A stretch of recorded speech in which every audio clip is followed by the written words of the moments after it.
Donc, je m'appelle Jean Ruche, je suis fondateur et co-dirigeant du groupe associatif Famille Solidaire. Les objectifs du groupe associatif Famille Solidaire, c'est de développer des habitats accessibles à tous, partout en France et particulièrement pour des personnes dépendantes du fait de l'âge, du handicap ou de la maladie. L'ambition qu'on s'est fixée, c'est de permettre à toute personne vulnérable de vivre avec et comme les autres.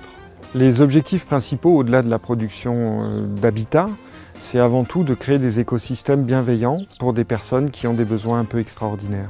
C'est d'arriver à rassembler autour d'une maison, autour d'un appartement, des acteurs de l'accompagnement et de la prise en soin, que ce soit un service de soins infirmiers, que ce soit un service à la personne, que ce soit un centre socio-culturel, pour que les habitants aient la vie la plus riche et la plus autonome possible, dans le respect de ce qu'ils sont et de leurs difficultés. Famille Solidaire, c'est un groupe associatif qui a été créé en 2013 par 7 aidants familiaux qui ont accepté de mettre une petite partie de leur épargne ensemble pour construire des habitats inclusifs. Aujourd'hui, c'est 110 actionnaires, 1 million d'euros de capital social et plus de 50 bénévoles qui œuvrent tous les jours pour soutenir le quotidien des locataires. Bonjour, je m'appelle Bernadette Paul-Cornu et je suis co-dirigeante du groupe associatif Famille Solidaire. Alors, Famille Solidaire a une expertise en termes d'architecture intérieure, notamment sur l'adaptation de l'habitat en fonction de cette perte d'autonomie progressive. Il faut imaginer des choses qui existent déjà par ailleurs, mais qu'on intègre très en anticipation dans l'élaboration des plans d'architecture de nos projets.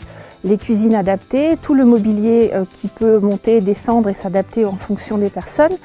Famille Solidaire réfléchit également à cette nécessité d'avoir des systèmes domotiques qui viennent apporter un appui, notamment aux aidants familiaux et aux aidants professionnels au cœur de la maison, parce que c'est à l'habitat de s'adapter à la personne âgée et non l'inverse.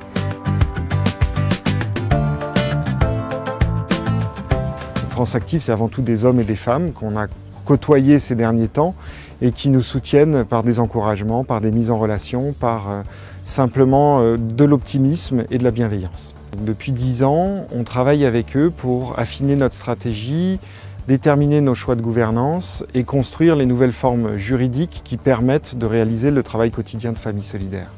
Ça a été également un accompagnement ces derniers mois pour structurer notre levée de fonds au niveau national, puisqu'on est en train de lever 2 millions d'euros auprès de sociétés de gestion d'épargne.